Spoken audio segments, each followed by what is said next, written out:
Yo, stream. I think they're about to start. I don't know. I just have a feeling. I start hearing shit in the room, so I figure they're probably about to start.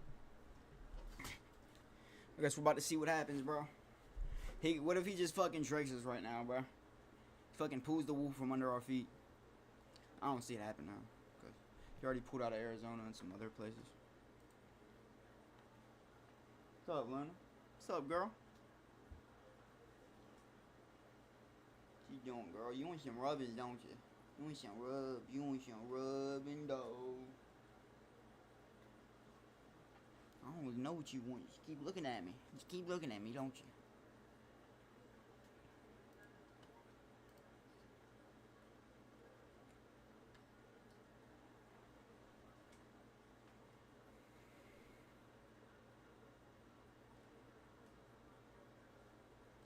The fuck?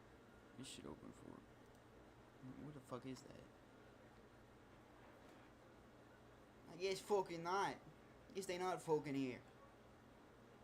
Feels like a bowl when he walks up.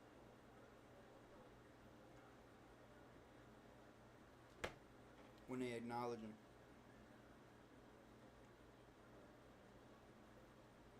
I'm guessing he's in the room, you know?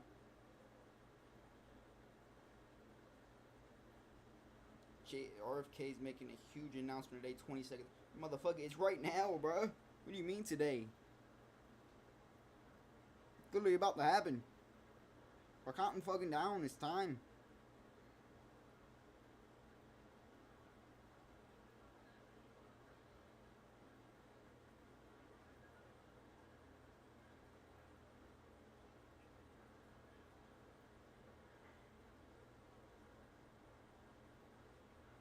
No, Robert F. Kennedy live on Twitter. Shit, we can watch it on Twitter, ain't it? Watch it on the Associated Press channel. It went live 49 seconds ago.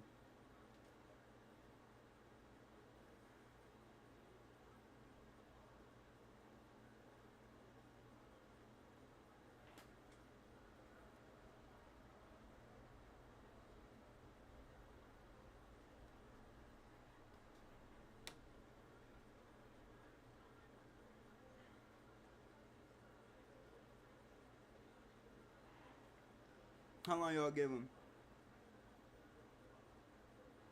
Fuck, bro.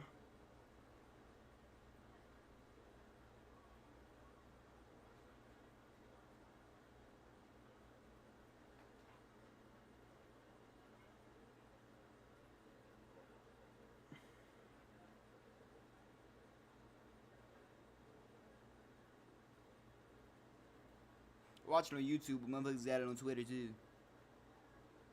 See, he probably got more views on. He didn't have much likes at all in this shit. He only had like 100 when I joined it. Let's see how many views. Okay, 594 likes. Okay, 18,000 watching it, but there's more people on his Twitter.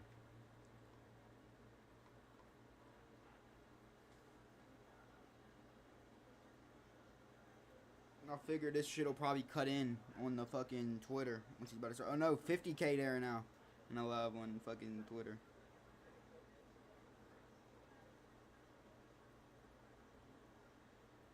It'd be what you thought. It might be better to just watch it straight from his page.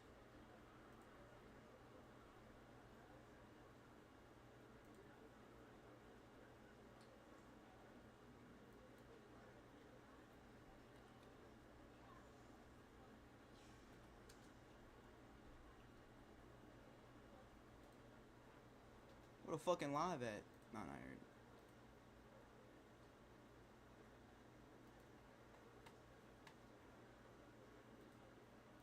fuck it, let's go in here. We'll mute this, and we'll just go on here. Just for right now.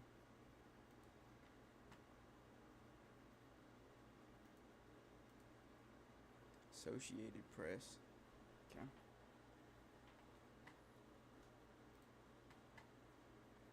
Because I keep it on open on my phone, and I'll switch to the tab. Fuck it, at least we got this background to watch at least, and fucking listen to them fucking press talk at least in the background while we're waiting. But I got my phone up, so I'll see whenever it goes on Twitter.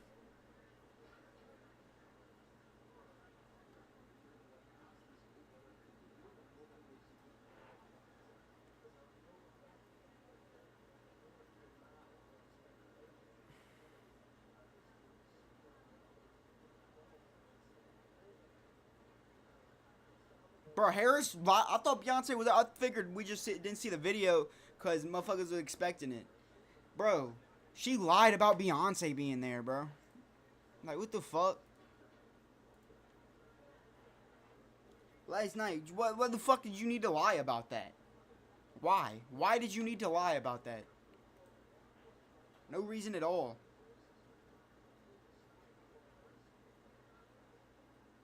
And Beyonce go stand on that bitch when she using her name to lie. Emotion and shit. I guess I get that's your person, but goddamn, bro, you don't let them use you like that.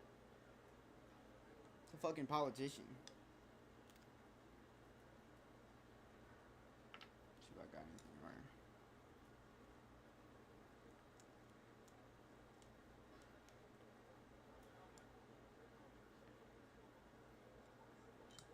I'm sipping on hard ass rum.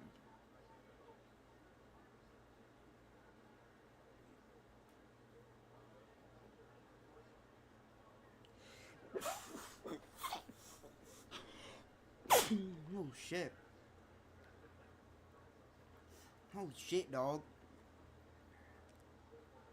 130,000 up on there on Twitter.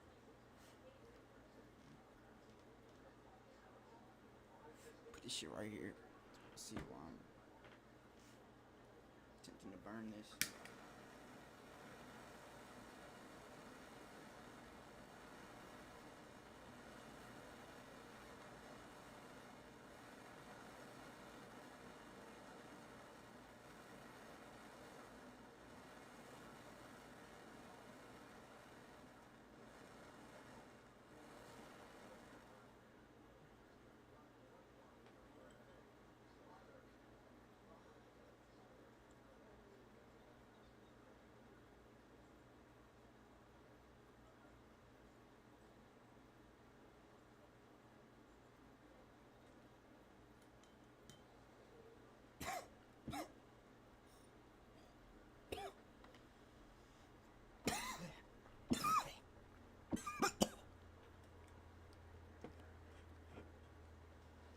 Alright, come on, Kennedy. You got 150K, 55K, 155,000. Come that fuck on. Sitting waiting. Bloody hell. 167,000 now. God damn. Let's see what this weak ass shit on, bro. 20,000. Let's reload it too. Watch. 21K, bro. God damn. You got way more on Twitter, bro.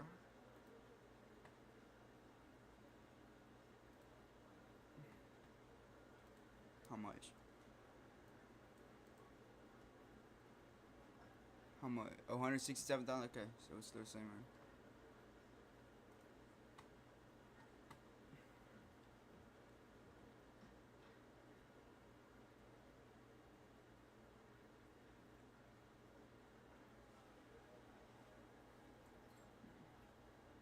Trump told nephew Fred Trump he should let it go. What the fuck, bro?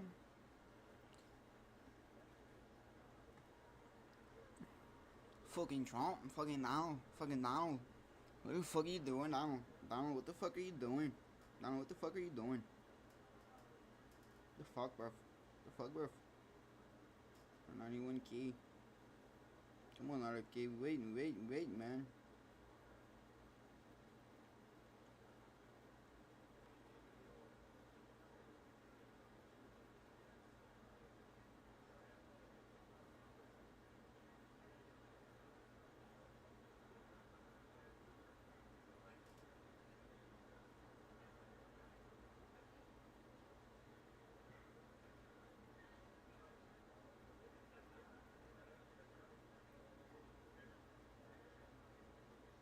Come the fuck on, let's get it started. You got 214K.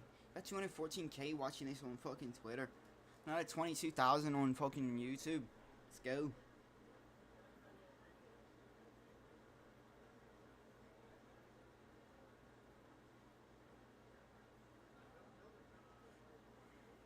Would have been hella quieter today.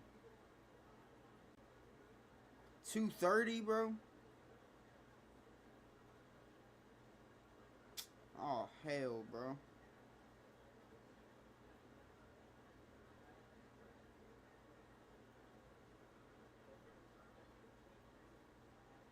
Oh fuck, bro. 230 ET.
It's fucking disgusting. Someone would say that shit.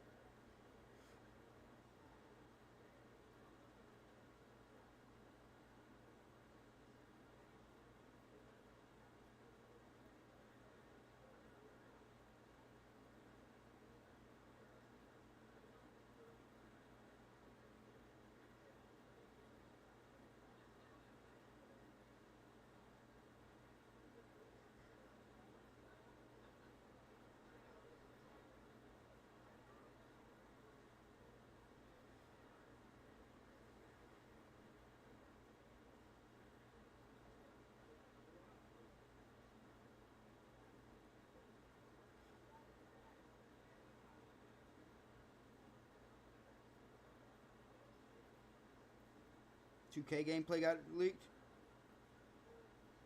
Yeah.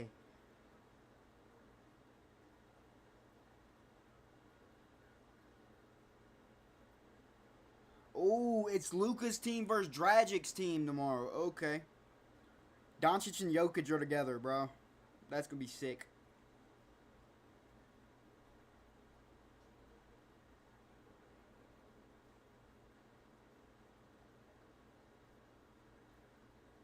Nah, they gonna get their ass whooped.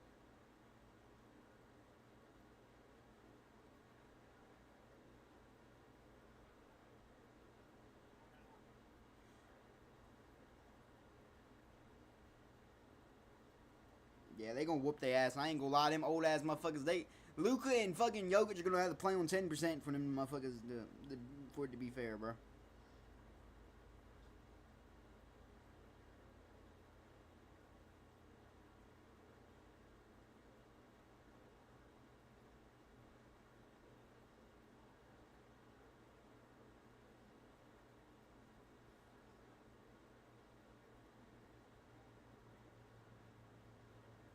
Fiddle, okay, yeah, you're a fucking loser.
Bro, Trump is ratioing Kamala on all the posts. When he quote tweets her, he's fucking straight fucking ratioing her.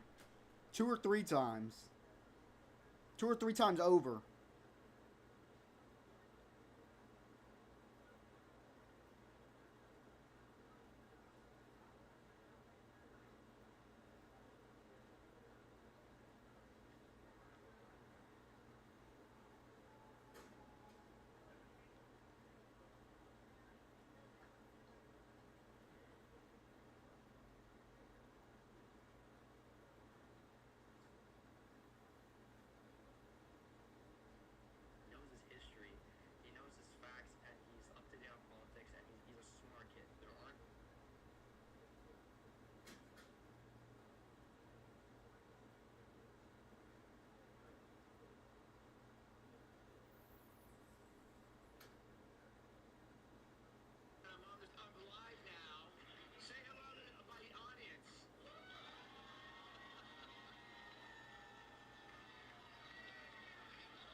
Bro, they say Trump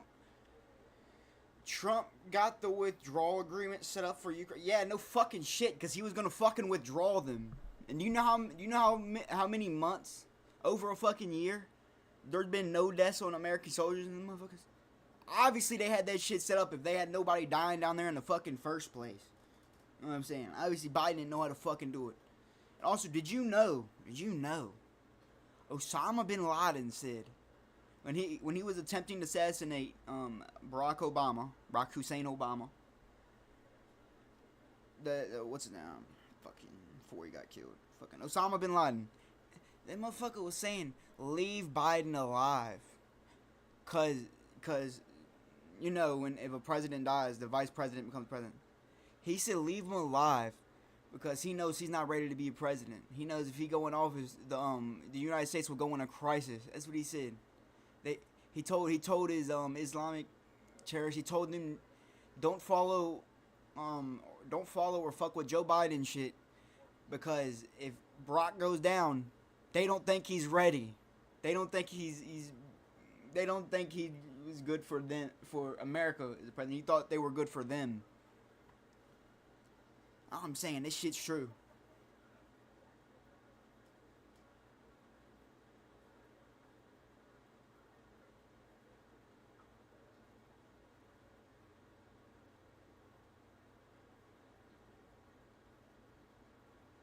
That fraud.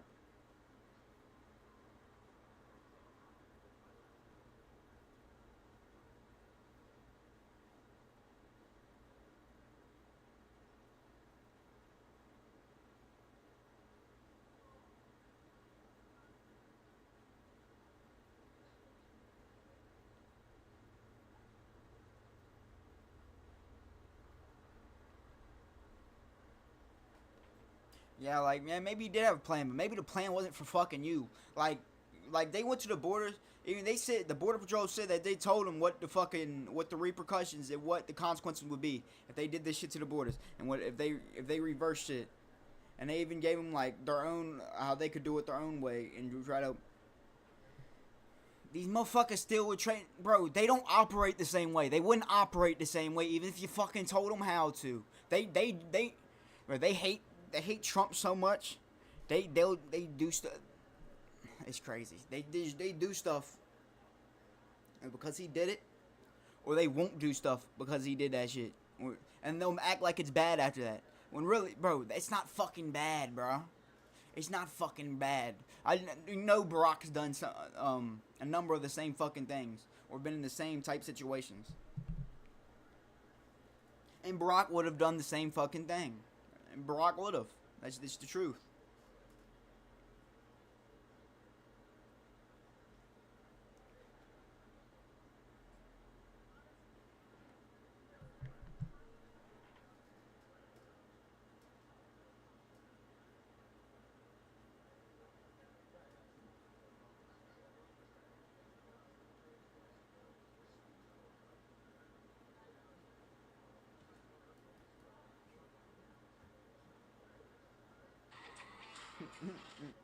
Ben Shapiro.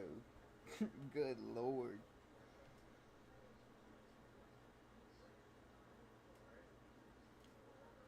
Brett Cooper. What's her Twitter? The fuck did she tweet? I follow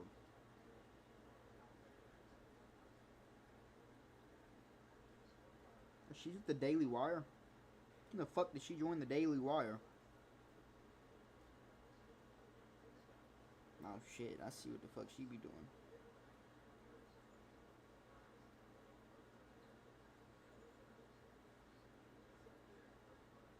She remind me of a girl.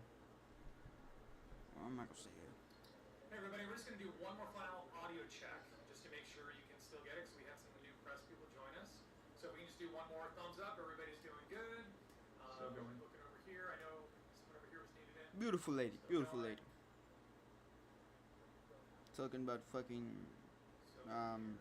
fuck. Brett. Okay, Brett. Going once, Brett. going twice. Just make sure you guys can 448,000. Never mind. They should have waited.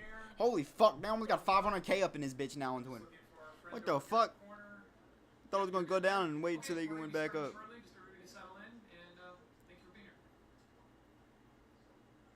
She about to come on. She about to fucking come on. Wait now, fuck. 25,000 on here, and there's like fucking there's 456 fucking thousand on the fucking on Twitter. What the fuck, bro?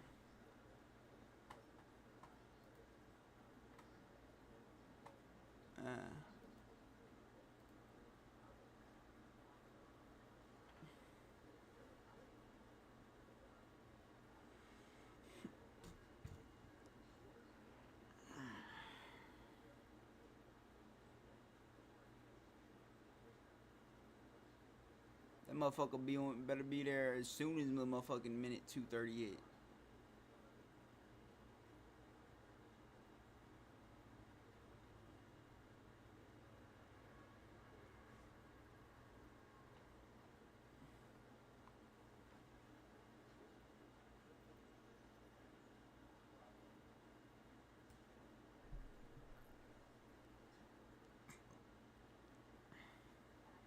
Oh, that's him?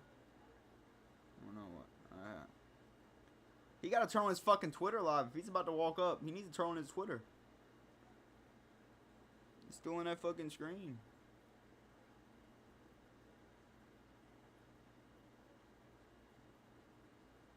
They don't want a minute of the airtime wasted once this shit go live on this page, apparently.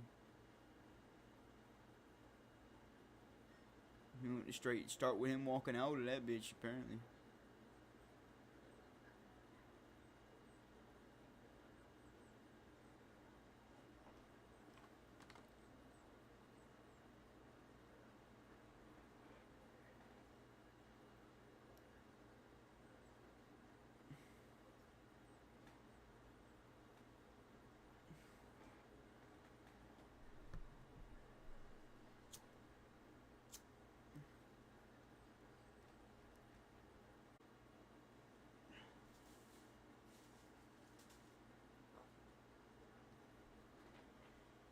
Holy shit.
$527K.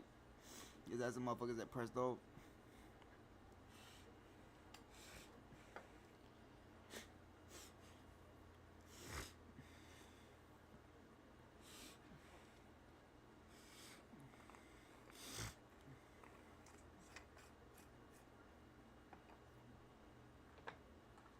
shit. I need to grind up some more weed, ain't it? Nah, I'm gonna need more weed than that this month.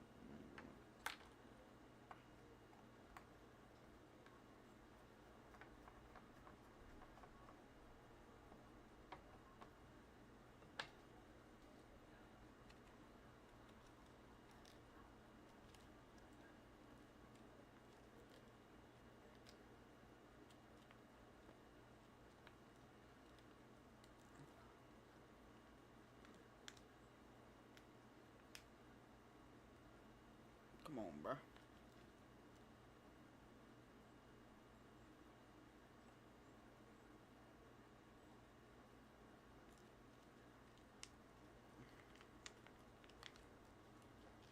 Give me that fucking weed, bro. Give me that fucking piece. Give me that fucking nug, man.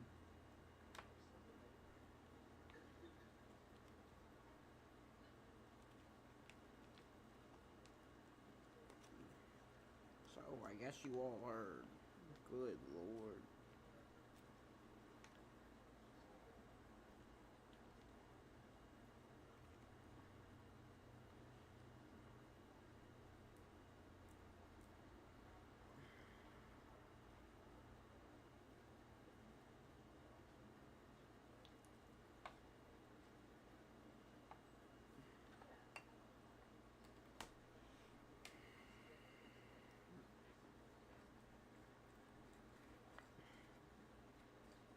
Fucking felon, straight fucking mob boss. Oh lord, huh? Kennedy, man, his family come from the fucking Irish mob. Pretty sure, pretty fucking man. His fucking dad was connected to the bootleggers. We all know what the fuck they made. They the reason for all this shit. For real, like all the criminal, like fucking, like actual, like them, like Rico organizations, like real Rico. Man, they're fucking bootlegging. Fucking Howard Hoover. Ain't that his name? I know he was the president. He was the president during Prohibition. He was like, fuck. He was a fucking shit president. I'm on fucking 7th grade. I'm pretty sure. Yeah, 7th grade. Motherfucking teacher was like, nah, it was 6th grade, wasn't it? Wait, let me.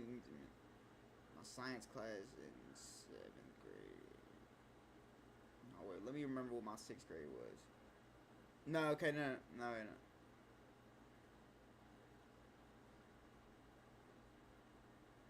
Social studies, okay. Then Woody's 8th grade. Okay, who did I have for 6th grade? It was. Okay, yeah, so it was 7th grade. Cause I remember now. I remember the room. Okay. So it was 7th grade then. He was, man, our teacher was telling about the Great Depression. She was like, her family, she said they would keep papers and stuff because they had like none during the Great Depression. I'm like, she was like, Howard, and she told us about Howard Hoover. Man, she said that. That was one of the worst presidents of all time. That she said by like history and shit. I don't know, bro.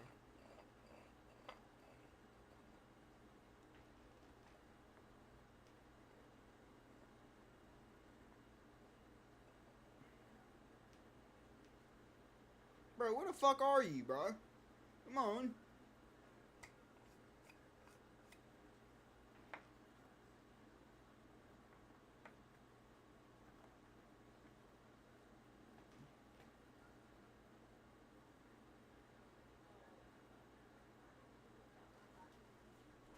I'm fucking 630,000 now? God damn.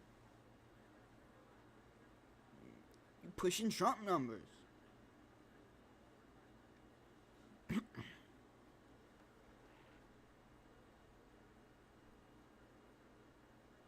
hell.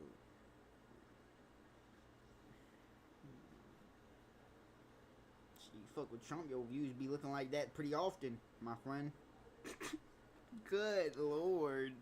Bro, they would imagine they build the dream team like OJ's fucking dream team of fucking lawyers. They build like the fucking presidential dream team. That means this thing.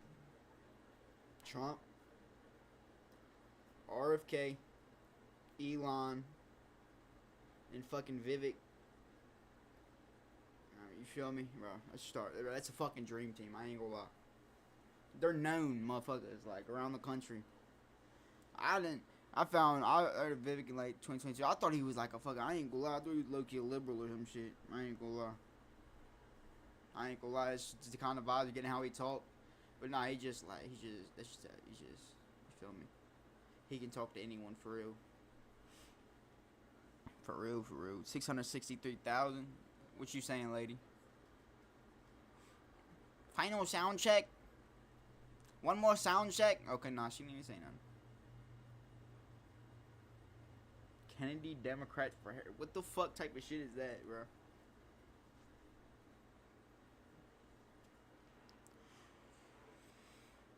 $30,000 up on his bitch on YouTube. Oh my god, bro. They got that's 700K altogether because he has 673,000 on. Let's see. Look, it's just 673 on my phone.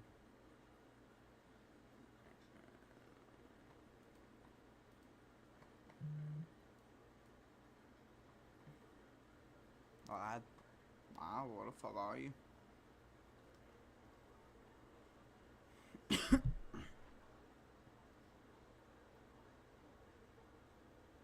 Robert, what the fuck are you?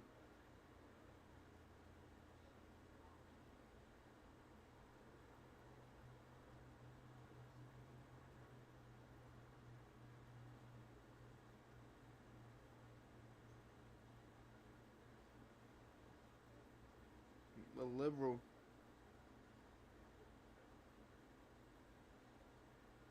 What? The liberals are saying it already happened. I don't see it. Like, what the fuck? I'm not going back on there. Fuck! I wish I didn't get spoiled, so I got surprised. But they're mad. I've seen like 3 liberals. I just straight liberals posting it so far. It was the Republicans against Trump. It was that fucking stupid crap.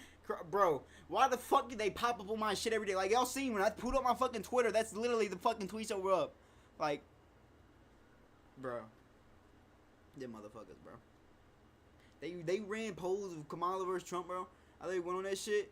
I seen it like a day or two later, and it was already fucking 600,000 votes in. Bro, but like fucking, it was 75% Trump votes. I was like, bro, that's your own fucking poll, bro.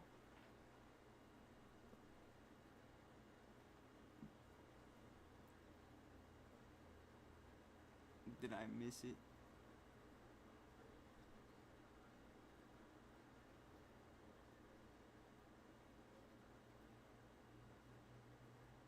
In court filings.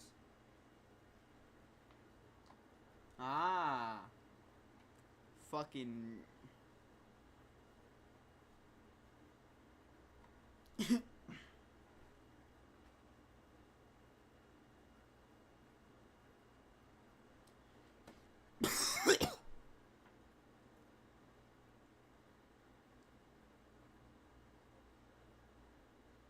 He said his wife would leave him like a year ago.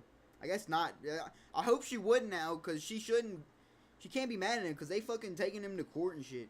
That's too far, bro. Once you put legal problems upon someone, you take him too far. Yeah, he's at 726,000.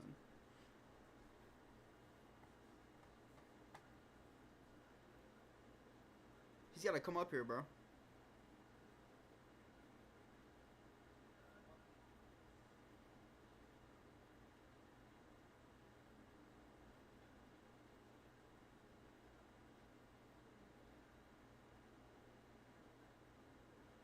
I guess they probably had to do this shit right before it.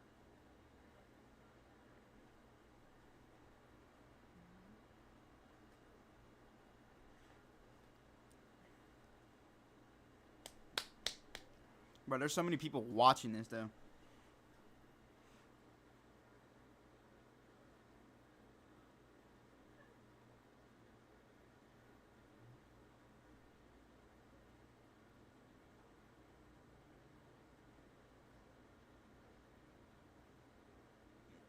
Ooh, mad, you brawly the mad. Hey, ooh, mad, you brawly the mad. Hey, bro. I'm right, bro. You fucking view farming right now. Come on, man.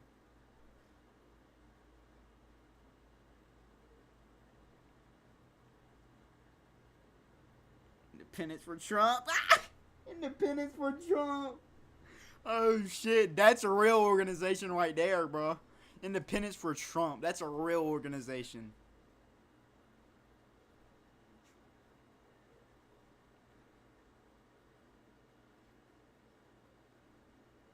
Bro, if you, bro, this is starting to get on my nerves now. Bro, it's fucking 240, bro.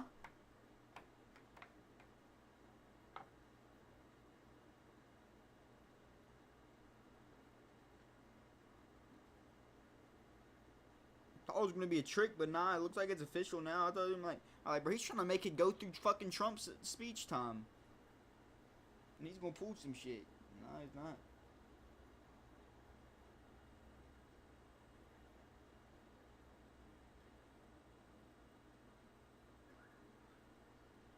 Luke, Magic is about like the Mavs.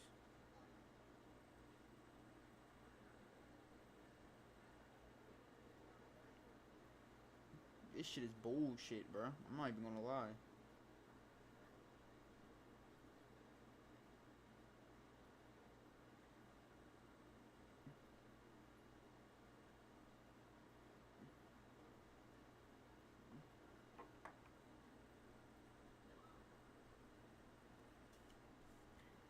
Bro, they don't get on with this shit, god damn it. Yeah, like, are y'all trying to go with fucking... Are y'all waiting till y'all get 1 million fucking viewers? It will keep going up once you start talking, bro. It will. It will. You're at 804K now, bro. It will keep going up as you start talking.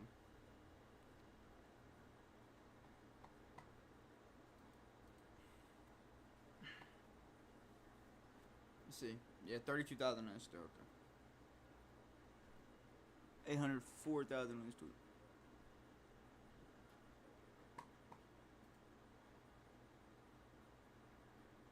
Wow.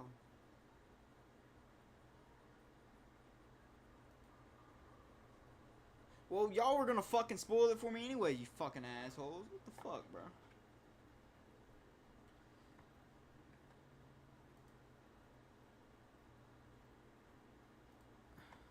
That's why it's Regis.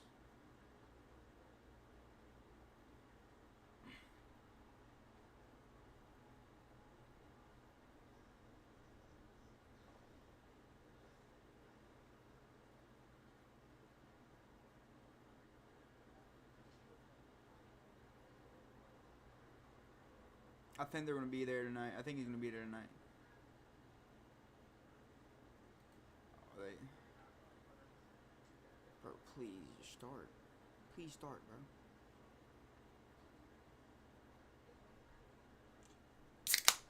stressing me the fuck out.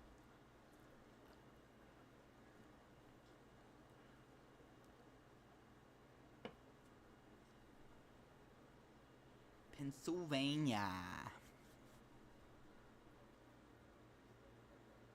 I hope he talks about Trump getting shot and shit, to be honest.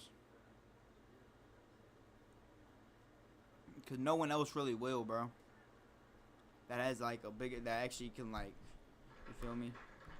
Hello, everyone. Welcome holy so shit. much for being here. Everyone to Robert, or bring on Robert Kennedy. Oh, shit. Sorry to keep everybody waiting. 16 months ago, 858,000.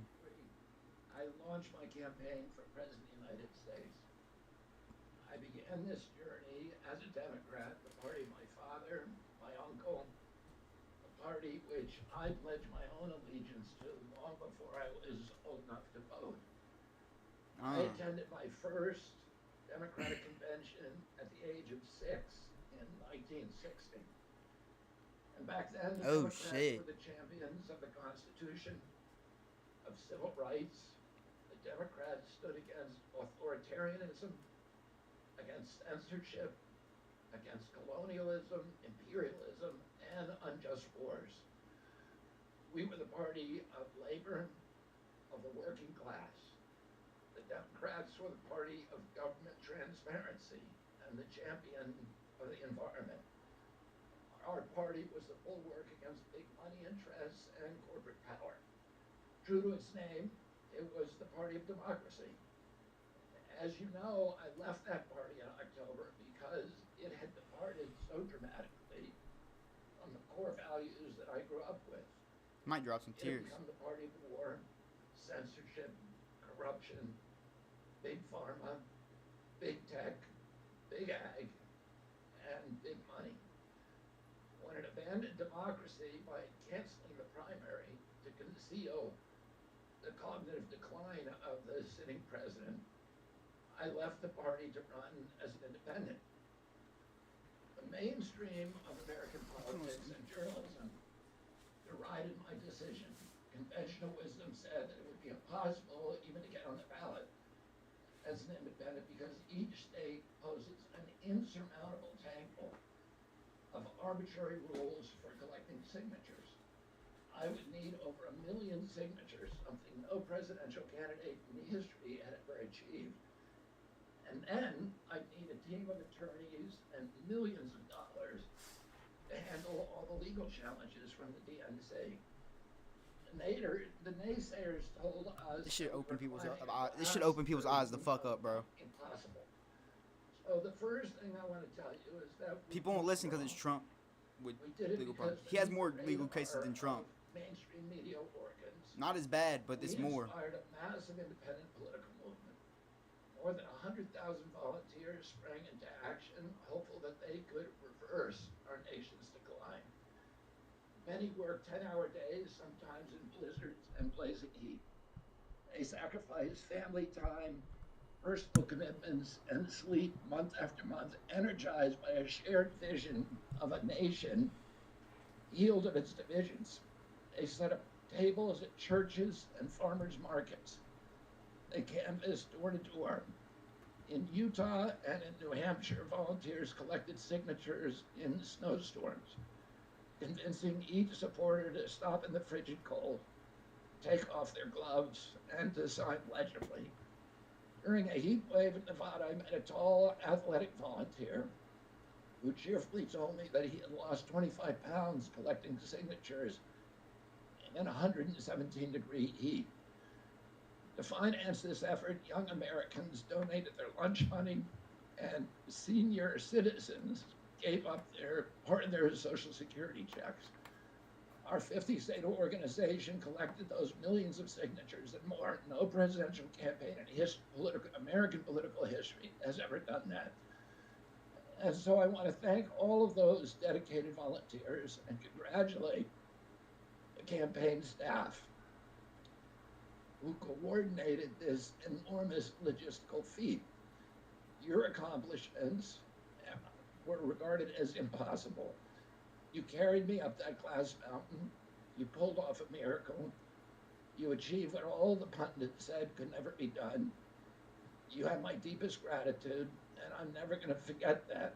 Not just for what you did for my campaign, but for the sacrifices you made because you love our country. You showed everyone that democracy is still possible here. It continues to survive in the press and in the idealistic human energies that still thrive. I feel bad, bro, because like neglect and it's the independent party, bro. They don't have money like the big parties.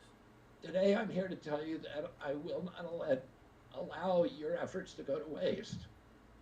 I'm here to tell you that I will leverage your tremendous accomplishments to serve the ideals that we share, the ideals of peace, of prosperity, of freedom, of health, all the ideals that motivated my campaign. I'm here today to describe the path forward that you have opened with your commitment and with your hard labors. Now, in an honest system, I believe that I would have won the election. In a system the kind that my father and my uncles thrived in, a system with open debates, with fair primaries, with regularly scheduled debate, with fair primaries, and with a truly independent media untainted by government propaganda and censorship. In a system of nonpartisan courts and election boards, everything would be different. After all, the polls consistently showed me beating each of the other candidates, both in favorability and also in head-to-head matchups. But I'm sorry to say that while democracy may still be alive at the grassroots, it has become little more than a slogan for our political institutions, for our media, and for our government, and most sadly at all for me, the Democratic Party. In the name of saving democracy, the Democratic Party set itself to dismantling it, lacking confidence in its candidate, that its candidate could win in a fair election at the voting booth. Oh, 1 million. The DNC waged continual legal warfare against both President Trump and myself. Each time that our volunteers turned in those towering boxes of signatures needed to get on the ballot, the DNC dragged us into court, state after state, attempting to erase their work. I feel bad because he's letting down other people that's not him, would bro. sign those petitions. That's what hurts the most. It deployed They're letting down other people that aren't you. judges to throw me and other candidates off the ballot. That's even worse than being let down yourself. Trump in jail. It ran a sham primary that was rigged to prevent any serious challenge to President Biden. Then, when a predictably bungled debate performance precipitated the palace coup against President Biden, the same shadowy DNC operatives appointed his successor, also without an election. They installed a candidate who was so unpopular with voters that she dropped out in 2020 without winning a single delegate. My uncle and my father both relished debate. They prided themselves on their capacity to go toe-to-toe with any opponent in the battle over ideas. They would be astonished to learn of a Democratic Party presidential nominee who, like Vice President Harris, has not appeared in a single interview or an unscripted encounter with voters for 35 days. This is profoundly undemocratic. How are people to choose when they don't know whom they are choosing? And how can this look to the rest of the world? My father and my uncle were always conscious of America's image abroad because of our nation's role as the template for democracy, the role model for democratic processes, and the leader of the free world.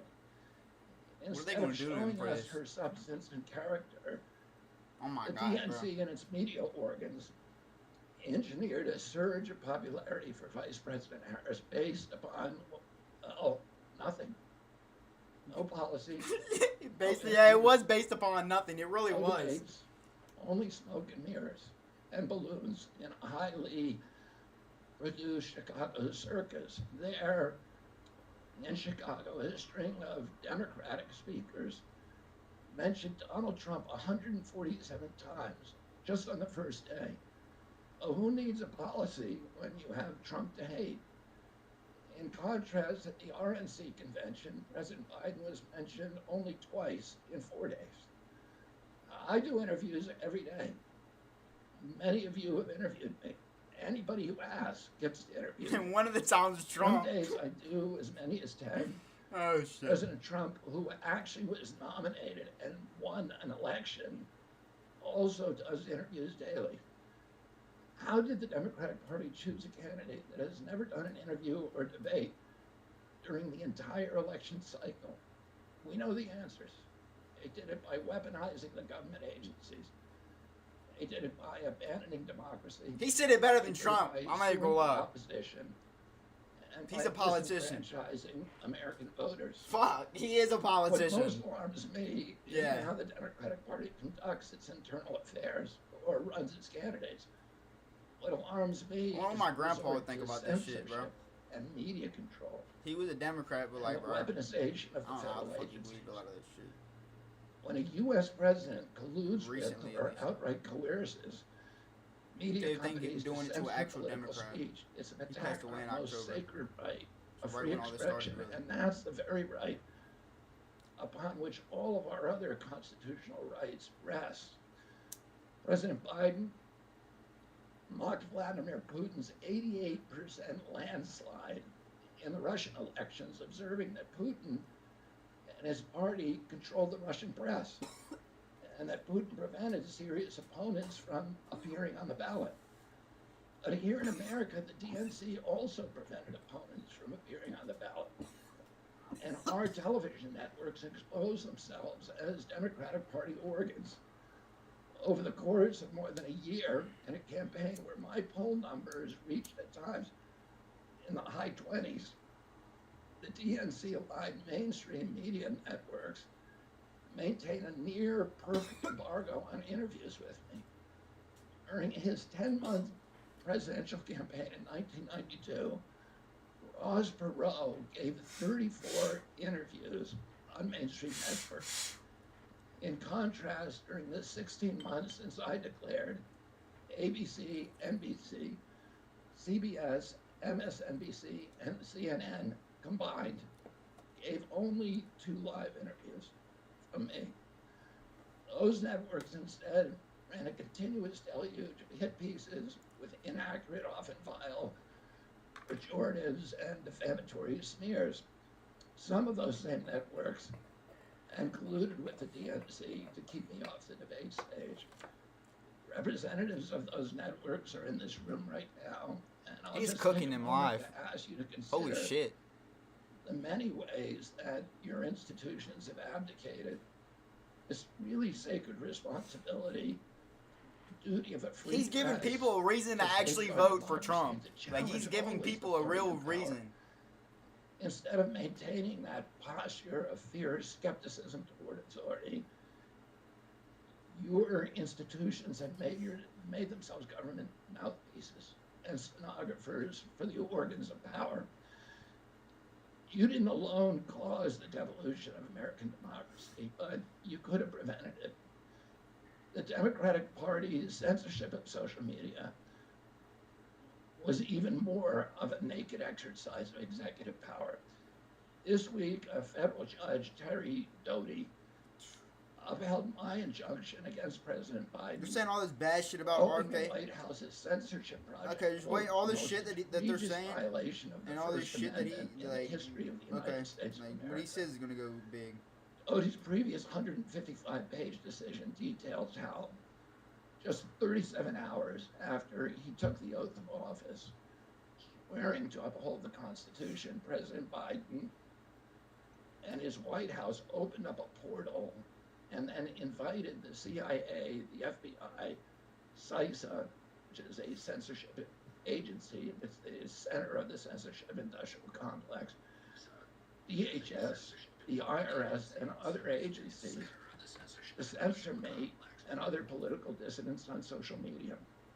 Even today, users who try to post my campaign videos to Facebook or YouTube get messages that this content violates community standards.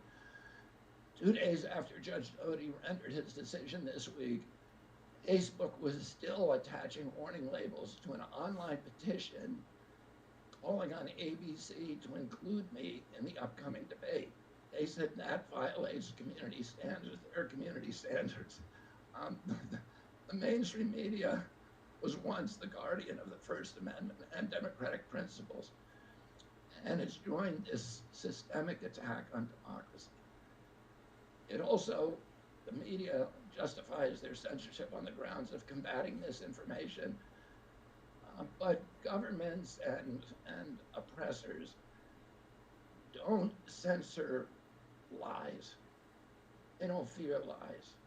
They fear the truth, and that's what they censor. He looked right at the camera when he said that shit. He looked right at the middle camera when he said that. For me, it's all part of a journey, and it's a journey that I signed up with. But I need to make these observations because Trump, you gotta cut his shit up and you gotta post this shit. Doing the thing that we need to do. Oh my god, bro, their link up tonight gonna be fucking crazy, bro. Their link up tonight's gonna be insane. And what our democracy still looks like.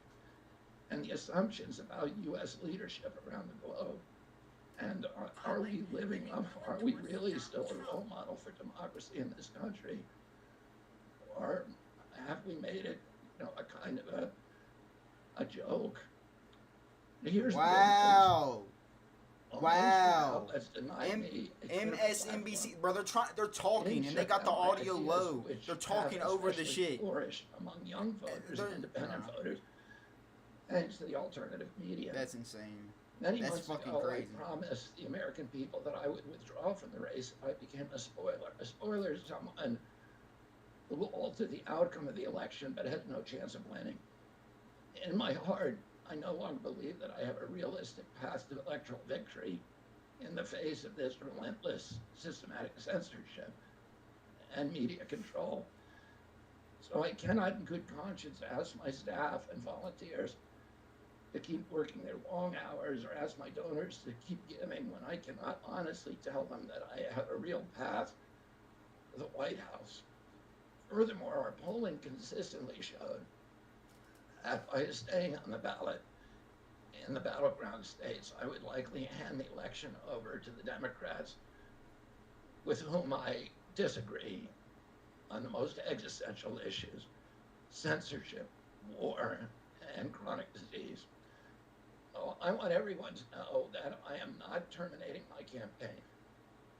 I am simply suspending it and not ending it.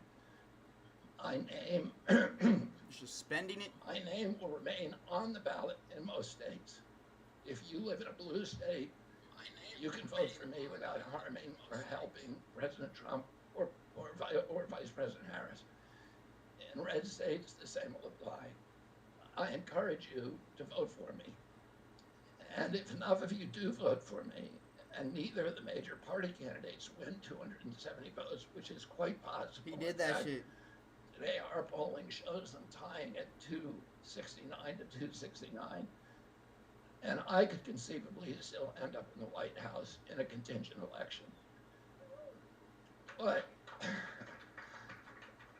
in about 10 battleground states where my presence would be a spoiler, I'm going to remove my name. And I've already started that process and urge voters to vote for me. It's with a sense of victory and not defeat that I'm suspending my campaign activities. Not only did we do the impossible by collecting 1 million signatures, we changed the national political conversation. So what's he doing? Forever.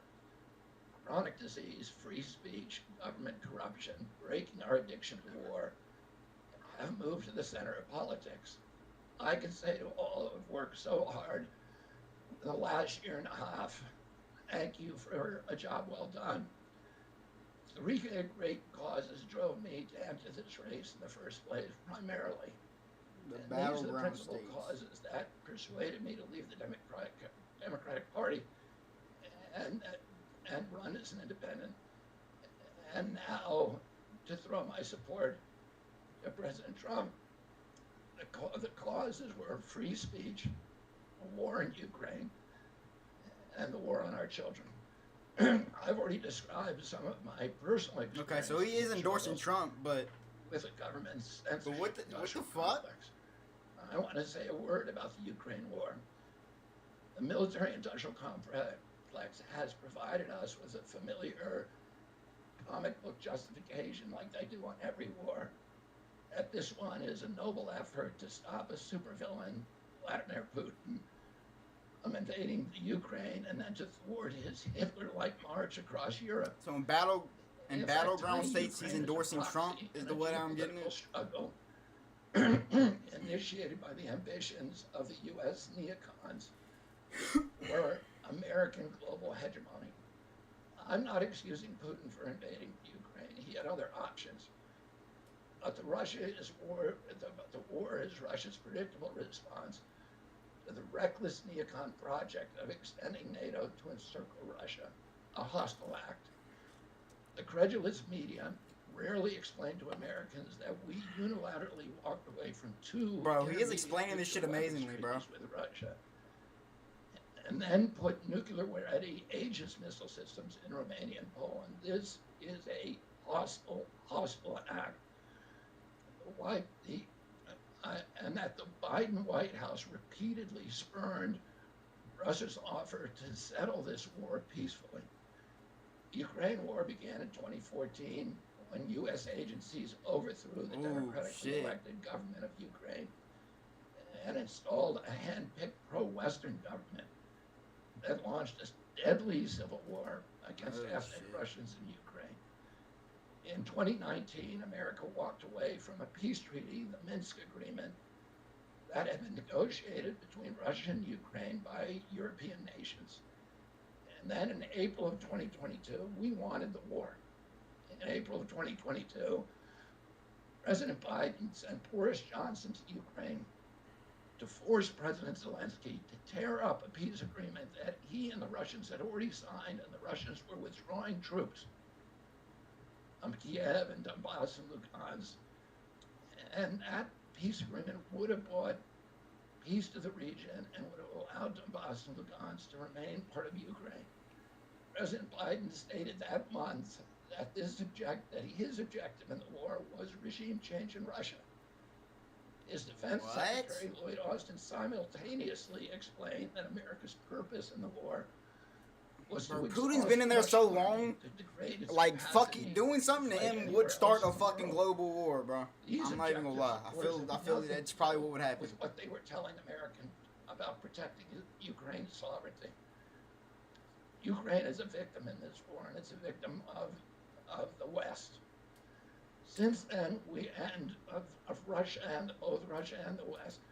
Since then, we have, since tearing up that agreement, forcing Zelensky to tear up the agreement, we've squandered the flower of Ukrainian youth, as many as 600,000 Ukrainian kids, and over 100,000 Russian kids, all of whom we should be mourning, have died, and the Ukraine's infrastructure is destroyed.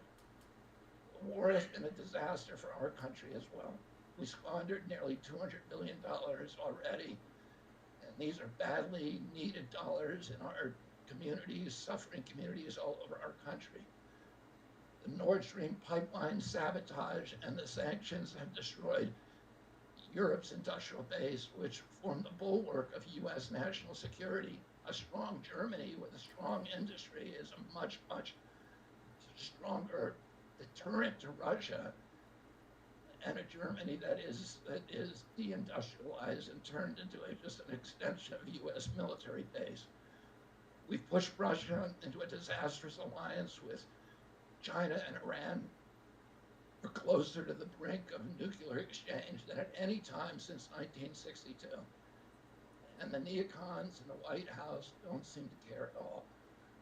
Our moral authority and our economy are in shambles, and the war gave rise to the emergence of BRICS, which now threatens to replace the dollar as the global reserve currency. This war is an assassination first-class calamity big for our fucking country. and all that shit is on. Judging by her bellicose, belligerent speech last night in Chicago, we can Something's assume happen. that President Harris It's gonna will be because all this an fucking war and enthusiastic shit. advocate for this and other neocon military adventures. And President Trump says that he will reopen negotiations with President Putin and end the war overnight as soon as he becomes president. This alone would justify my support for his campaign. Last summer, it looked like no candidate was willing to negotiate a quick end to the Ukraine war, to tackle chronic disease epidemic, to protect free speech, our constitutional freedoms, to clean corporate influence out of our Some of the government, shit Trump said. or to defy the neocons and their agenda of endless military adventurism. But now one of the two candidates has adopted these issues as his own, to the point where he has asked to enlist me in his administration. I'm speaking, of course, of Donald Trump. Less than 2 hours after President Trump narrowly escaped assassination, Callie Means called me on my cell phone. I was then in Las Vegas. Callie is arguably the leading advocate for food safety, for soil regeneration, and for ending the chronic disease epidemic that is destroying America's health and ruining our economy. Callie has exposed the insidious corruption at the FDA, the NIH, the HHS, and the USDA that has caused the epidemic. Callie had been working on and off for my campaign, advising me on those subjects since the beginning. And those subjects have been my primary focus for the last 20 years. I was delighted when Callie told me that day that he had also been advising President Trump. He told me President Trump was anxious to talk to me about chronic disease and other subjects, and to explore avenues of cooperation. He asked if I would take a call from the president. President Trump telephoned me a few minutes later, and I met with him the following day. A few weeks later, I met again with President Trump and his family members and closest advisors in Florida.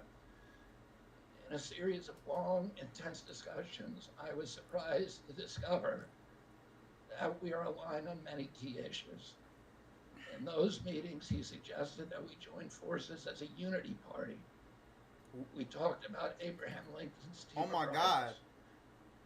That arrangement would allow us to disagree publicly and privately and fiercely if need be. Bro, are they actually doing this? I heard about this. Working together on the existential issues upon which we are in concordance. I was a ferocious critic. How can you say policies? How could you say he's a dictator if he's in a unity approaches upon which we continue to have very serious differences. We are aligned with each other on other key issues like ending the forever wars, ending the childhood disease epidemics, securing the border, protecting freedom of speech, unraveling the corporate capture of our regulatory agencies, getting the U.S. intelligence agencies out of the business of propagandizing and censoring and surveilling Americans and interfering with our elections. Oh, he's spitting. Following my first discussion with President Trump, I tried unsuccessfully to open similar discussions with Vice President Harris. How else see the comments, bro? How else see the live chat? Declined to meet or even to speak with me. Suspending my candidacy is a heart-rending decision for me, but I'm convinced that it's the best hope for ending the Ukraine war and ending the chronic disease epidemic that is eroding our nation's vitality from the inside, and for finally protecting free speech. I feel a moral obligation to use this opportunity to save millions of American children, above all things. In case some of you don't realize how dire the condition is of our children's health and chronic disease in general, I would urge you to view Dr. Carlson's recent interview with Callie Means and his sister, Dr. Casey Means, who is the top graduate of her class at Stanford Medical School. This is an issue that affects all of us far more directly and urgently than any culture war issue and all the other issues that we obsess on and that are tearing apart our country. This is the most important issue. Oh Lord. Therefore, it has the potential to bring us together. Bro. So let me share a little bit about why I believe it's so urgent. Today, 2/3, we spend more on healthcare than any country on earth, twice what they pay in Europe. And yet, we have the worst health outcomes of any nation in the world. We're about 79th in health outcomes behind Costa Rica and Nicaragua and Mongolia and other countries. Nobody has a chronic disease burden like we have. And during the COVID epidemic, we had the highest body count of any country in the world. We had 16% of the COVID deaths, and we only have 4.2% of the world's population. And CDC says that's because we are the sickest people on earth. We have the highest chronic disease rate on earth. And the average American who died from COVID had 3.8 chronic diseases. So these were people who had immune system collapse, who had mitochondrial dysfunction. And no other country has anything like this. 2/3 of American adults and children suffer from chronic health issues. 50 years ago, that number was less than 1%. So we've gone from 1% to 66%.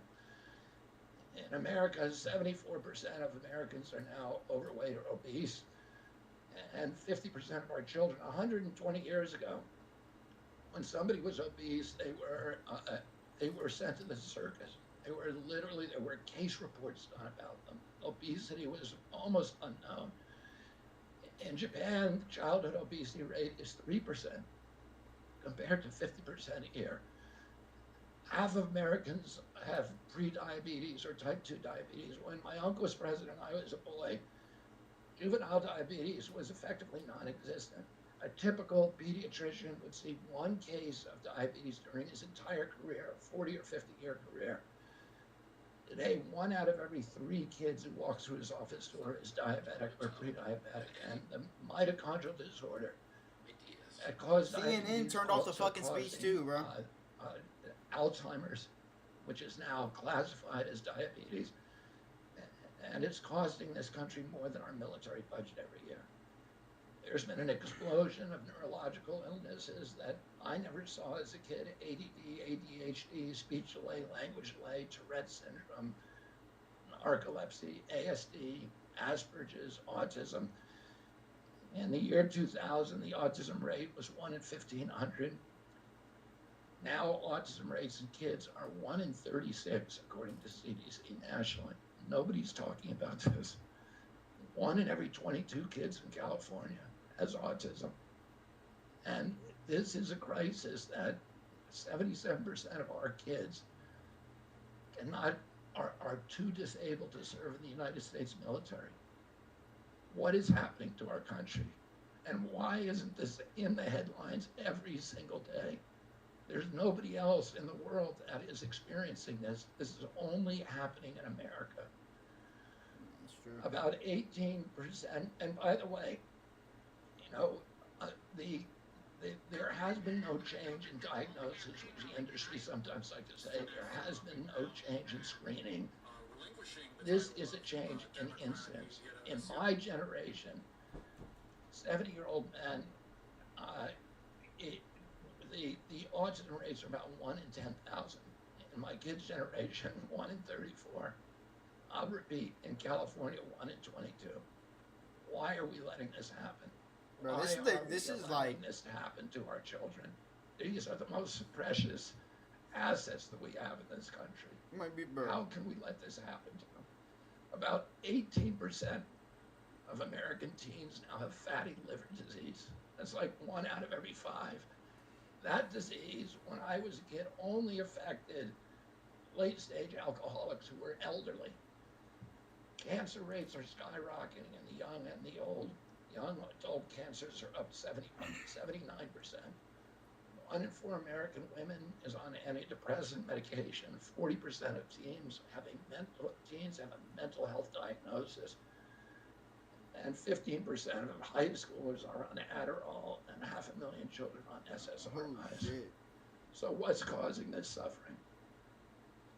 I'll name two culprits. First, and the worst, is ultra-processed food. About 70% of American children's diet is ultra-processed. That means industrial manufactured in a factory.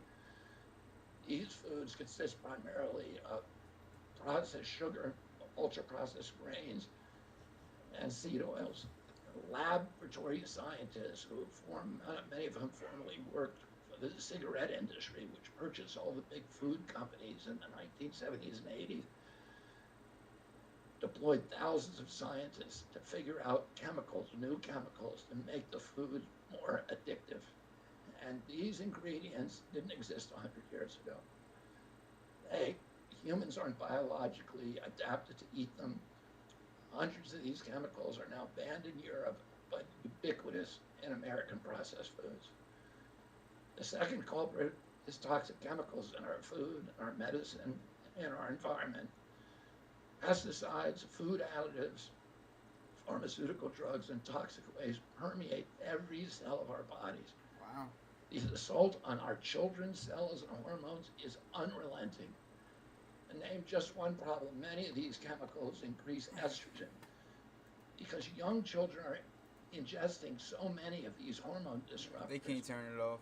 America's puberty rate is now occurring at age 10 to 13. But they doubled the views. 6 years 0.6. earlier Oh my god, he going stupid. than girls were reaching Bro, this puberty shit. in And 1900. then this, hasn't this? Our country has the is this earliest past the puberty Elon? rates of any continent on the earth. And no, this isn't because of better nutrition. This is not normal. Breast cancer is also estrogen driven, and it now strikes 1 in 8 women. We are mass poisoning all of our children and our adults. Considering the grievous human cost of this tragic epidemic of chronic disease, it seems almost crass to mention the damage it does to our economy. But I'll say, it is crippling the nation's finances. When my uncle was president, our country spent $0 on chronic disease. Today, government healthcare spending is almost all for chronic disease. And it's double the military budget. And it is the fastest growing budget item in the federal budget. Chronic disease costs more to the economy as a whole, costs at least $4 trillion, 5 times our military budget.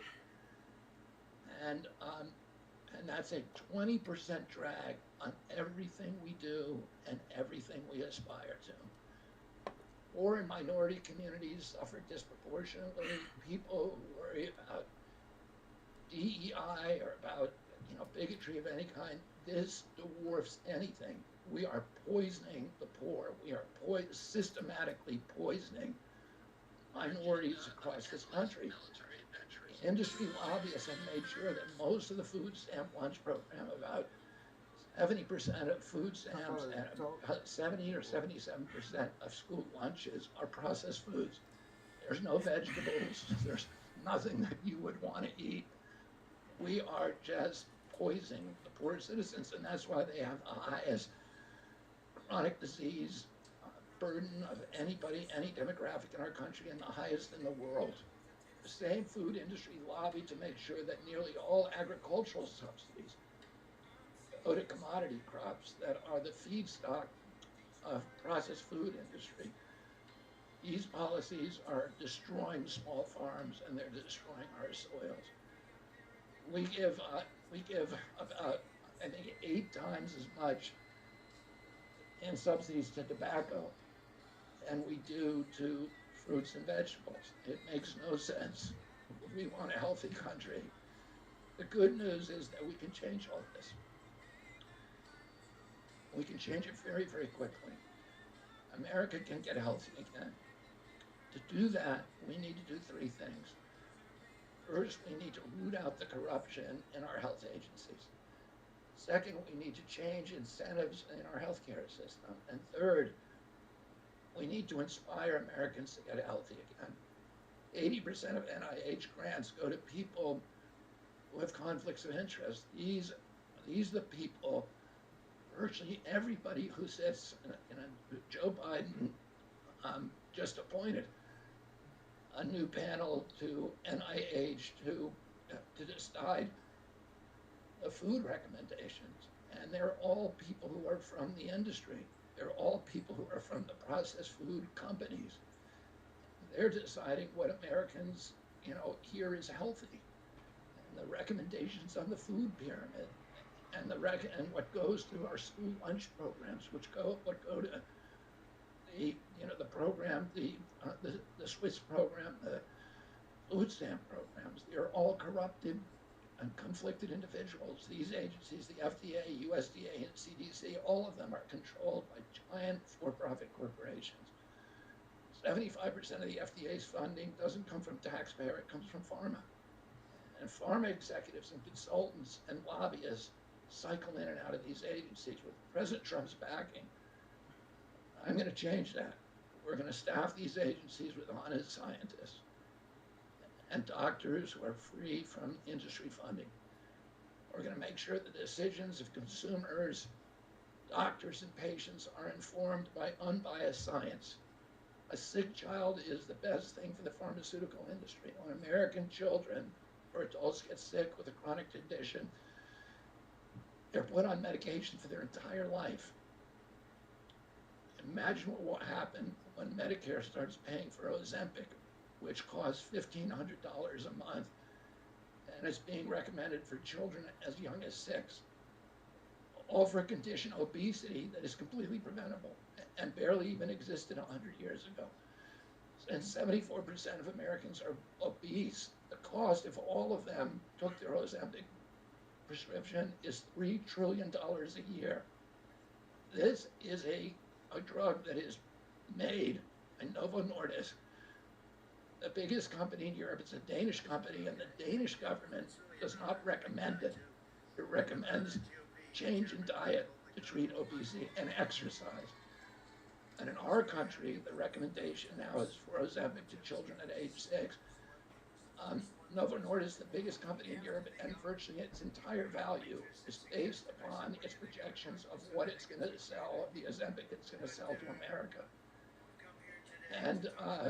And we have the food lobbyists have a bill in front of Congress today that is backed by the White House, backed by Vice President Harris and President Biden, to allow this to happen. This $3 trillion cost is going to bankrupt our country.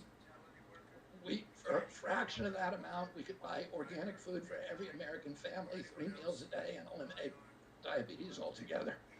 We're going to bring healthy food back to school lunches. We're going to stop subsidizing the worst foods with our agricultural subsidies. We're going to get toxic chemicals out of our food. We're going to reform the entire food system. And for that, we need new leadership in Washington. Because unfortunately, both the Democrats and the Republican parties are in cahoots with the big food producers, Big Pharma and Big Ag, which are among the DNC's major donors. Vice President Harris has expressed no interest in addressing this issue. 4 more years of Democratic rule will complete the consolidation of corporate and neocon power. And our children will be the ones who suffer most. I got involved with chronic disease 20 years ago, not because I chose to or wanted to.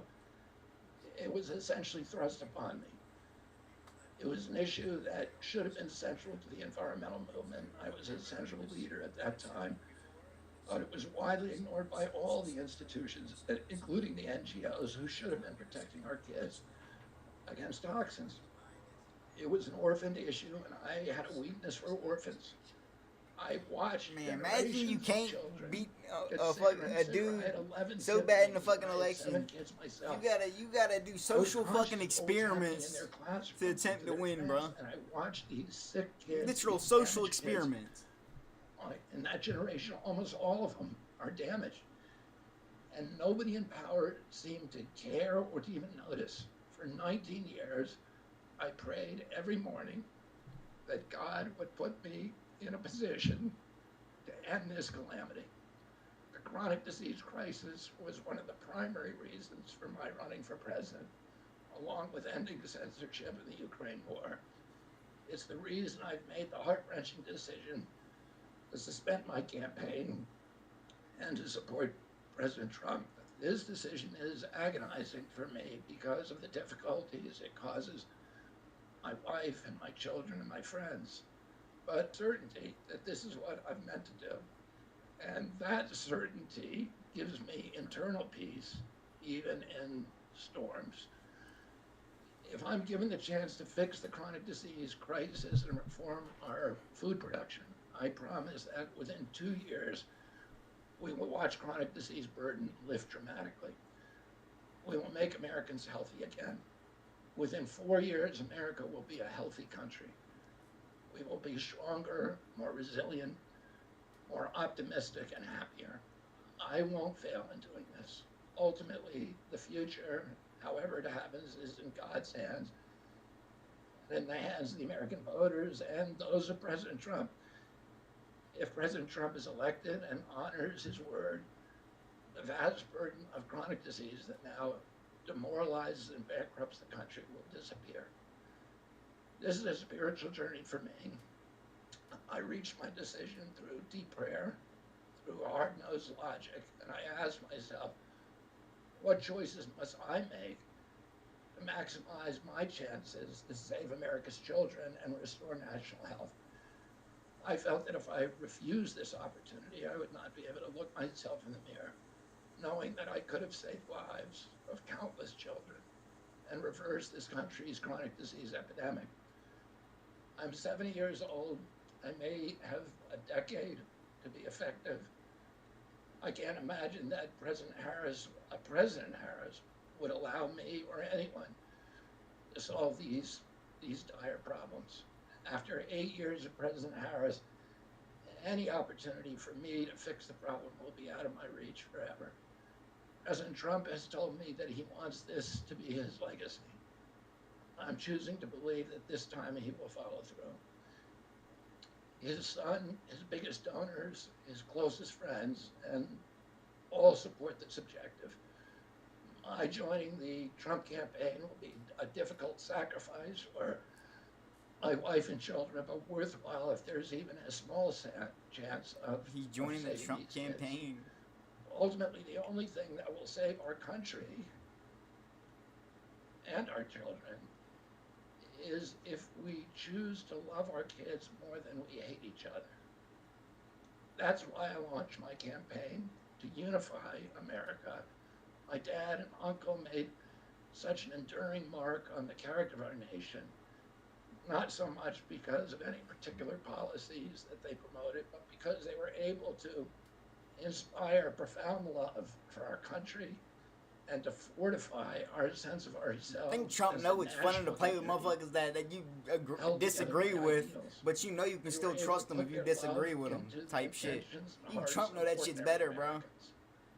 And to unify a national populist movement of Americans, blacks and whites, Hispanics, urban and rural Americans, inspired affection and love and high hopes and a culture of kindness that continue to radiate among Americans from their memory. That's the spirit on which I ran my campaign and that I intend to bring into the campaign of President Trump. Instead of vitriol and polarization, I will appeal to the values that unite us, the goals that we could achieve if only we weren't at each other's throats. The most unifying theme for all Americans is that we all love our children. If we all unite around that issue now, we can finally give them the protection, the health, and the future that they deserve. Thank you all very much.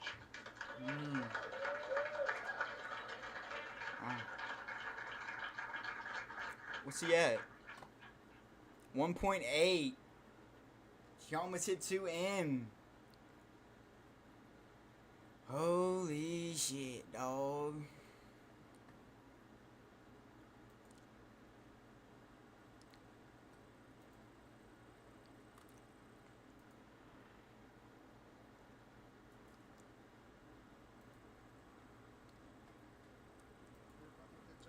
But I'm a lot better. And I'm the one that got this thing done. And so if we could speak to the head guy, let him be nice and easy, just relax. We're going to win. The state is looking very good. We just got a poll. We're leading by a lot. But we want to get the culinary union. How many members of the culinary union are here? Oh, you have a lot. I can tell you have a lot. But I think a lot of them, we had a poll done, and a lot of them are voting for us, I can tell you right now. But people that depend on tip income for our family. So, Nicole, if I could ask you to come up and say a few words. Hi, Nicole. Yes. Thank you. This is the honor of my life to be up here with my favorite president. And his no tax Nah, on she tips like policy famous. is going to help my family. It's going to bring immediate relief Oh, to my Lord, brother. pocketbook and my 7 kids. And all of you here who have children and families to take care of, this is going to be a great thing for all of us. So let's get out and vote for President Trump. Let's win Nevada for President Trump. Let's get out there. Register all your friends and family. Tell everybody about this policy.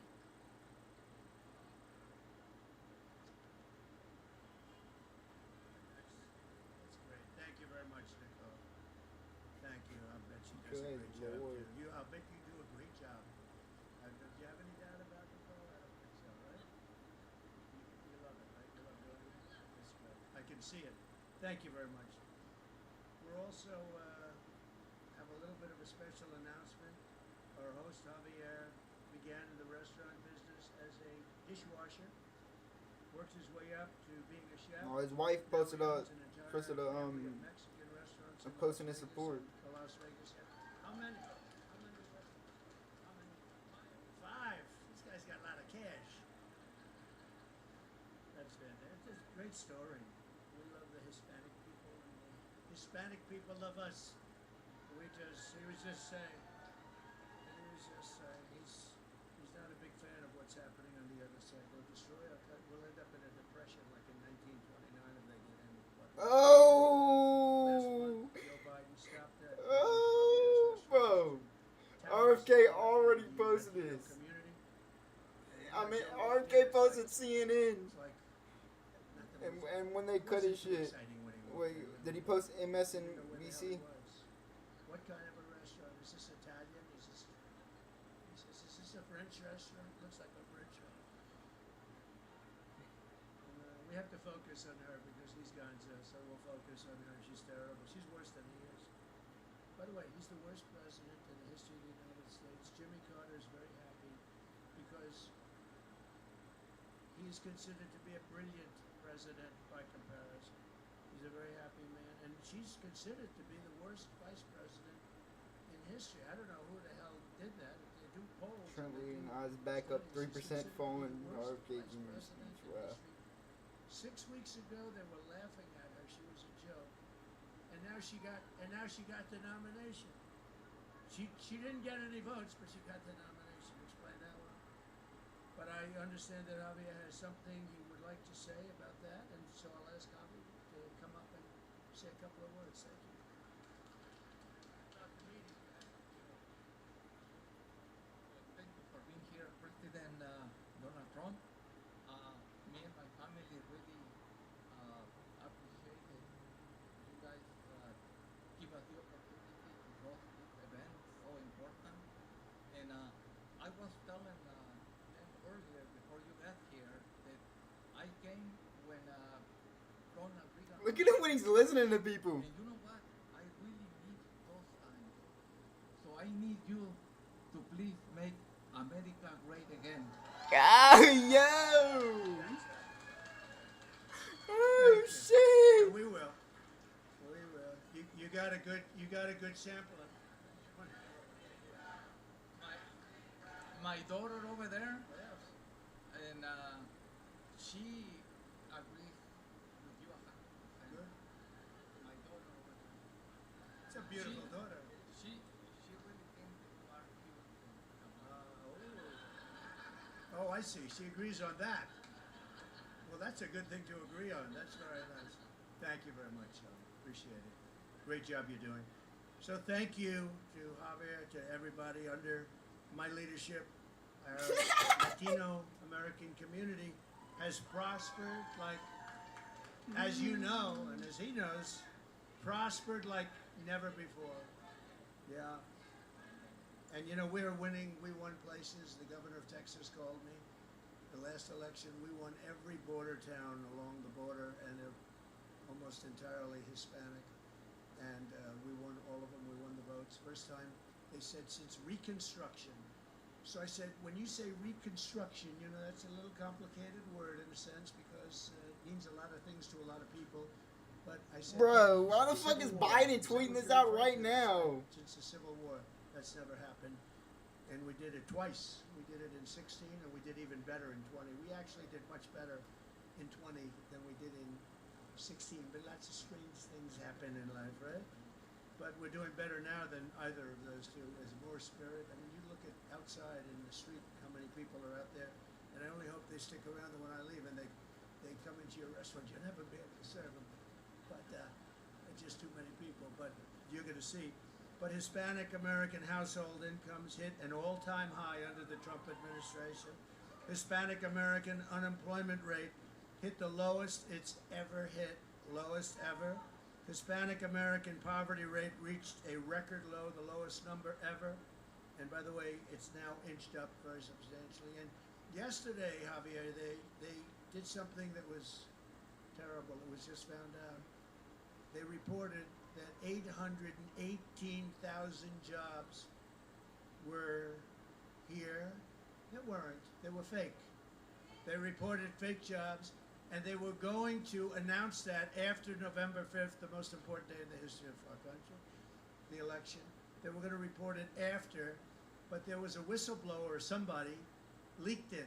It was a leaker, a friendly leaker, a patriot leaker, leaked it, and that's not a revision. You know, usually they call that a revision, like there's, 10,000 jobs. This is 818. I think it was the biggest number, certainly in memory. 818,000 fake jobs they reported. They don't exist. Total fake job. And this is what we're dealing with. And that's a big number. That's a big, big downward number, in other words, on their reporting. But they reported these jobs, and now they've had to revise it and take them off the books. More than 1.5 million Hispanic Americans were lifted out of poverty during my administration. And the household wealth of the median Hispanic family grew by 65%. That's a lot, Javier. 65. It makes sense, right? Now it's heading south, by the way, just in case but we'll get it back up fast. The Hispanic American high school graduation rate reached an all-time high, and home ownership among Hispanics also hit a record high. And for working families and small businesses like this one, this is not a small business, this is a big business, but we'll call it a small business for tax purposes, okay? We delivered the largest tax cuts and regulation cuts in the history of our country. We achieved energy independence, and we built the greatest economy any time in the history of the world. It was the strongest economy anybody had ever seen. Under Kamala, it has been one disaster after another. Take a look at the border. You want to really see a disaster. I was there yesterday. What a disaster. After Kamala cast the tie-breaking votes on the bills that caused the worst inflation in decades, the Harris price hikes have cost the typical Nevada family. And you take a look. So the Nevada family spent $32,000 more under this horrible regime of people that don't know what the hell they're doing. Now Kamala is promising communist price controls on food. Her plan will cause catastrophic inflation, shortages of rationing. The restaurant industry will be obliterated. And I say welcome to 1929. Do you know what 1929 was? You don't want to know, right? You don't want to know, but that's where they're headed if they do what they're planning. Kamala is also pledging the largest tax hikes in American history, and Las Vegas hospitality industry would actually never recover from that. It's the largest tax hikes in history, and you heard her words last night. She doesn't talk about that.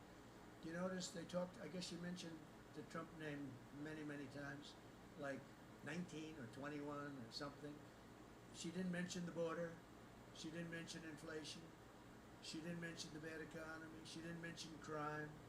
She didn't mention any of the things that she's supposed to be mentioning. But she mentioned Trump 21 times or some crazy thing. Man, they know this. They call And that she shit. Someone can mentioned just go look it thank up on you TV about now, bro. 50 times. Did Make you it see on the the internet beginning? now.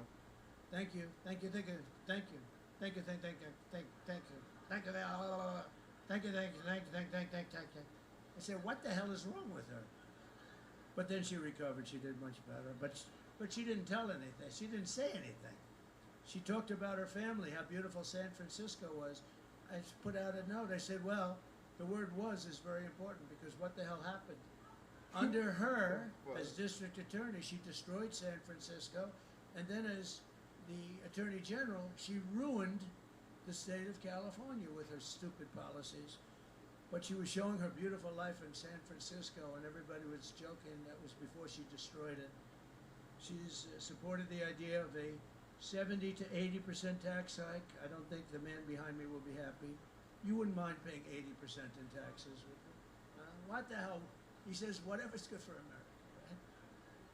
80% tax rate, and now she's even pushing a tax on unrealized capital gains.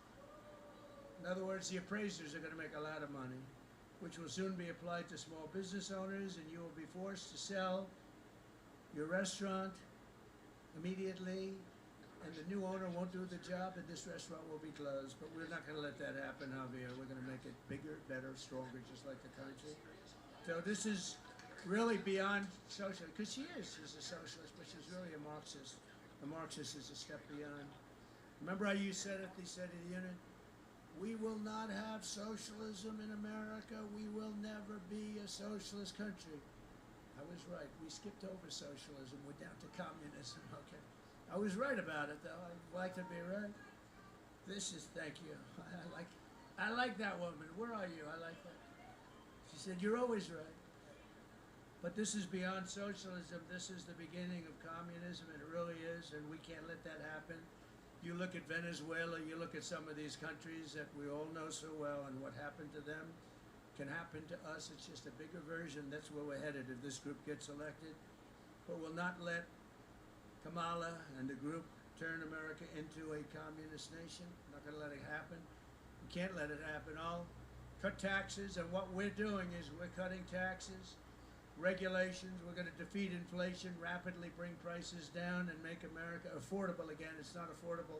People can't buy, as Javier said before, they can't buy sneakers, they can't buy anything. To help seniors, we will have no tax on Social Security benefits. That's a big deal. I don't know. I'm trying to figure for restaurant workers, and all workers, tip workers, it's no tax on tips, but the Social Security, no tax, because they've driven them out of business. These people have suffered, and they've done things the right way. They've saved, and then the inflation destroyed them. And we're going to have no tax on Social Security benefits, and that's a big thing, and it's very important. Just as important as what I said before about the no tax on tips. Kamala wants to bring sky-high California energy prices to the rest of the country, and they have just destroyed California. First time ever, more people left California than came in. They've never had that before because they have the best weather, the most beautiful land. Everything is so good, but they have a terrible governor. He doesn't know what the hell he's doing, but he's got a great line of bullshit, you know? He's got a good line of stuff. We're doing great in California, You know the U-Haulets and the trailers and stuff? They go to Texas, Florida, other states, right? And they don't know what to do. They only go one way. They want to try and get them. They want to try and get them back. They have a hard time bringing them back. They don't know what to do. But under the extremist net zero energy policies, what you call them, the extremist, the radical people, they're really hurting our country and ultimately destroying our country. The environmental extremists, we call them. Nevada electricity prices have already increased by 50%. So it's 50%. Do you see them going up there? I mean, you see that? They've gone up by 50% over a very short period of time, and I'll unleash American energy, and we'll cut your your prices in half. We'll be able to get your energy prices cut in half, and that goes for the whole nation. That's ridiculous that they've increased that much, and you see that. Well, that's terrible. I'll deliver universal school choice, letting your child. And the other go Kennedys to disown them the and shit, but public, I don't know about private, them, bro. religious charter They school. work for the Biden admin, but I don't know Your nothing choice, about them. The family's choice, and it's something. School choice is a big deal. It's a big deal. Everybody wants school choice, and I'll support our police and stop the crime wave that was caused by this woman. What she's done on the border, you know, she was the border czar. She doesn't want to talk about it. She said, "I'm not the border czar."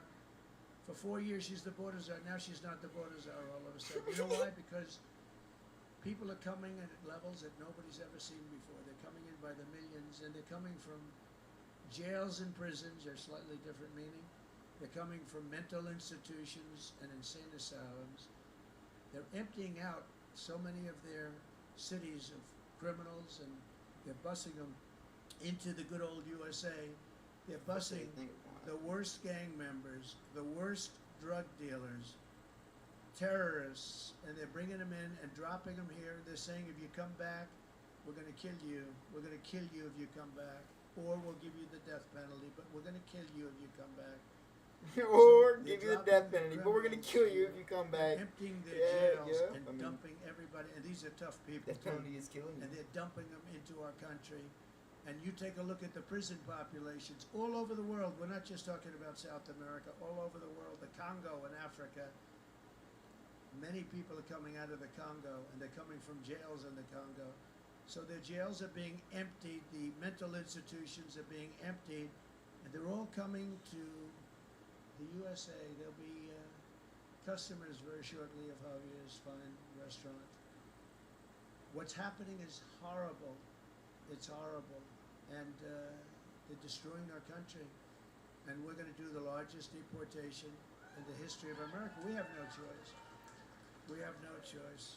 And you see the death.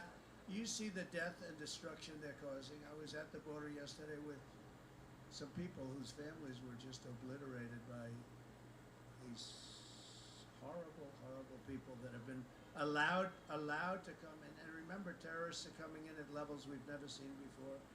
Only bad things can happen. So I'll secure the border, keep radical Islamic terrorists out of our country, and we will do something that's very important. I will prevent World War III. You have World War III is on the cusp. You take a look at what's happening. Biden didn't have a clue what he did with Russia and Ukraine, what that happened. That's a war that should have never started. If I were president, zero chance that would have happened. It would have never, and it didn't for 4 years. Same thing with Israel. October 7th would have never happened. And you know what else? You wouldn't have had that horror show, the most embarrassing day in our history, Afghanistan. And very importantly, you wouldn't have had inflation, because inflation was caused by energy. Now it's caused by everything. And the prices are so high that people are being driven out of business, including a lot of Hispanic people, a lot of black people. What's happening with the black population is they're losing their jobs to the people that are pouring across the border. The black population is being decimated. You wait till you see the real numbers that come. They're losing their jobs because Biden and Harris are allowing millions of people to come into our country, and they're taking black people's jobs, African American jobs. They're taking those jobs, and a lot of those jobs are Hispanic jobs too. And the next thing that's going to be hit, you can tell your union leaders, the unions are going to be hit really, really hard. So I just want to end by saying that November 5th is a very important day. I believe it will go down as the most important day in the history of our country. That means you have to vote. It's going to be a big vote. If we win this state, if we win Nevada, we're going to win something that's going to be very, very special. We're going to win the whole thing. If we win Nevada, we're going to win the whole thing. And I don't know how the hell we can lose it. I've never seen such support, the support we have. So, to Javier and his family, it's nice. Thank you. Thank you very much. I like that group over there. You know, they're a little bit frisky, but I like you very much. So I just want to thank everybody here. You're incredible people. I'm behind you 100%. November 5th, you're going to vote a little earlier than that, but whatever you got to vote. Make sure your vote is secure, because remember, they cheat like hell. Make sure, and again, we win this state. We win the whole thing, and we're going to turn our country around. So thank you very much. Thanks very much, Javier.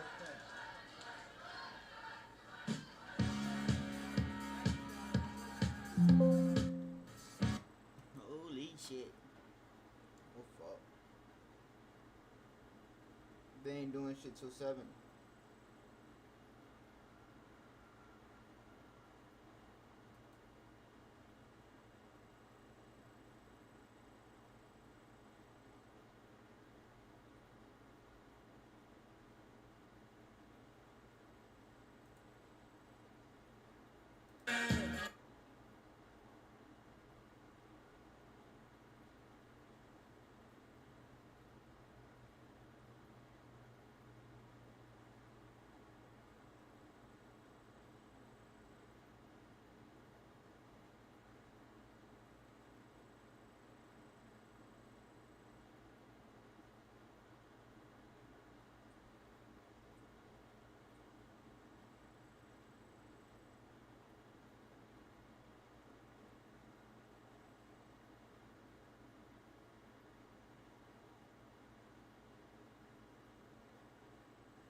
Shit, I'm gonna lay down and chill till motherfucking 7. Up all day.